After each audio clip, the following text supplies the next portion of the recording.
Situation sociale.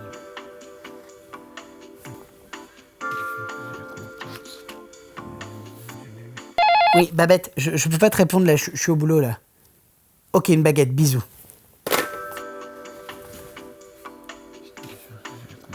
Babette, je t'ai déjà dit que c'était pas facile quand j'étais... Allô? Ah, c'est vous qui avez écrit le... Justement, j'étais en train de le lire. C'est le pape. Dans son encyclique, le pape François, il est très concret. Il nous propose de nous plonger de manière concrète dans les joies et les épreuves concrètes de l'amour. C'est... concret. L'idée, c'est de grandir accompagné par le Christ dans son amour. Rien de révolutionnaire, vous me direz. Mais il plaisante pas, le pape. Il a bien compris que dans le couple, il y a un enjeu énorme, un chemin de croissance, d'épanouissement et même de conversion. Et c'est vrai que je le vois souvent avec Babette. Elle me demande tout le temps de l'aider dans la conversion. Convertir des PDF en JPEG, des Word en Excel, puis je vous parle pas des MP3. Oui, évidemment, oui, pas ce genre de conversion. Bien sûr, le pape nous parle de conversion spirituelle. Et le couple, c'est le lieu idéal pour ça. Parce que toute une vie à deux, ça demande parfois de revoir complètement sa copie. Devenir saint, c'est déjà commencer par accepter que le quotidien s'écrit à 4 mains dans le mariage. Déjà qu'écrire un truc à une seule main, je trouve ça chaud. Et le pape nous dit même qu'on peut y trouver de l'épanouissement là-dedans. Franchement, je me demande s'il va pas trop loin, le pape François. Mais c'est vrai que dans le fond, le mariage, c'est une amitié particulière entre un homme et une femme. On peut tout partager. Il y a quelque chose de rassurant à se dire que toutes nos galères, on va pouvoir les confier à quelqu'un avec l'espérance que cette personne, elle nous écoutera et ne nous jugera jamais. En fait, notre rôle dans le couple, c'est vraiment le rôle du Christ. Écouter l'autre et l'aimer jusque dans le don total.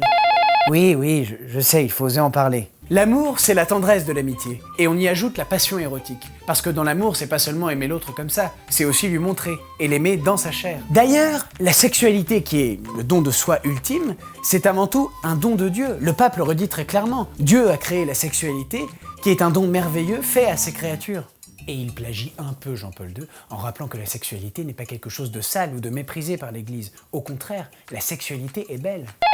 Pas du plagiat, pas du plagiat. Ok, on va dire que c'est un rappel alors. La sexualité, c'est un don total de soi à l'autre, d'accord. Mais elle doit également nous apprendre à recevoir l'autre dans tout ce qu'il est, et dans tout ce qu'il sera. Parce qu'on va pas se mentir, avec le temps, la chair, elle prend cher. D'ailleurs, si le don de notre corps nous rappelle le don de Jésus, nous sommes aussi appelés à accepter que nous avons besoin de l'autre, de son corps, et qu'il est bon de recevoir l'amour de l'autre. Dites voir, on en parle de l'éros ou pas? Parce que c'est vrai que le pape, il y va cash sur la sexualité. D'ailleurs, pour tout ce qui est caresse, étreinte, baiser et l'union sexuelle, je vous renvoie au chapitre 150. Ce qui est fou, c'est que tout ça, c'est déjà dans la Bible. Dieu nous a tout mis entre les mains. Dites, ça vous ennuie si je parle d'un autre livre? Ah, que je ne me gêne surtout pas pour parler de la Bible. Ça tombe bien, parce que dans la lettre aux Corinthiens, par exemple, Saint Paul nous donne plein de tuyaux pour arriver à l'amour vrai.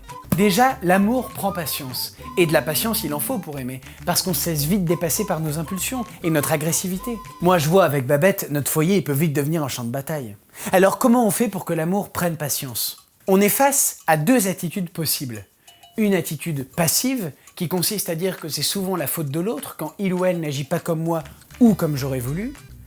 Et une attitude active, où à l'exemple de Saint Ignace de Loyola, l'amour doit se mettre plus dans les œuvres que dans les paroles. Cette attitude va nous positionner systématiquement dans une attitude de service, même quand l'autre nous gonfle profondément. Et ça ne peut pas laisser l'autre indifférent. Ensuite, l'amour n'envie pas.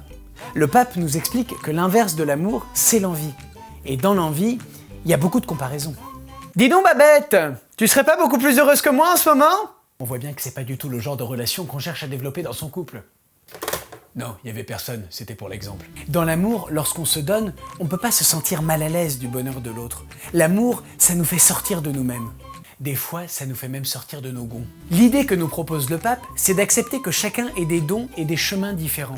L'idée, c'est de réussir à avoir le regard du Père qui dit « Comme tu es beau et comme je suis heureux que tu sois heureux ». L'amour ne fanfaronne pas. C'est vrai que des fois, c'est tentant. Surtout quand tout va bien. Je vois, nous, au début, avec Babette, on s'est raconté un peu. Et vas-y que je t'explique comment gérer les conflits, et vas-y que je te dis comment élever tes enfants. Bon, jusqu'au jour où tu te rends bien compte que tu gères pas vraiment mieux que les autres, en fait. Et du coup, on arrête de se la péter. Le pape insiste. L'amour fort, c'est celui qui comprend, protège et rend grand. Pas celui qui t'explique comment tu dois gérer ta vie. D'ailleurs, c'est Jésus qui nous l'a dit. Que celui qui veut être le premier d'entre vous, qu'il soit votre esclave. Dans le couple, il n'y a pas de place pour la logique de domination. Parce que si c'est tentant d'expliquer à tes amis comment gérer leur couple quand le tien marche bien, c'est aussi très tentant d'expliquer à ton conjoint comment gérer à l'intérieur de ton propre couple. Et clairement, cette logique-là, elle met fin à l'amour. Un des trucs qui peut nous aider là-dedans, c'est la courtoisie. Oui, je sais, ça peut paraître un peu idiot comme ça, mais chercher à être aimable, à être courtois vis-à-vis de son conjoint, c'est une piste qui peut ouvrir à beaucoup de solutions. Bon, là encore, on va pas se mentir, quand l'autre a tapé sur une blessure profonde, la courtoisie, c'est pas vraiment le premier réflexe. Mais l'idée, c'est de rechercher à travailler un langage de l'amabilité avec notre conjoint, se mettre à l'école de la délicatesse, de la gratuité. Et si on démarre comme ça, même le jour où nous sommes retranchés dans nos blessures, ce langage deviendra un réflexe. Et on va pas se mentir non plus, tout seul, on n'y arrivera pas. Demandons au Seigneur de nous aider pour qu'il libère et guérisse nos blessures. Et puis bon, ce qui est sûrement le plus difficile, mais le pardon. Essayer de comprendre la faiblesse de l'autre et aller plus loin, se mettre à genoux. Et franchement, des fois, va essayer de pardonner sans l'aide de Dieu, bon courage. Parce que le pardon, ça nous renvoie à un idéal de l'amour chrétien.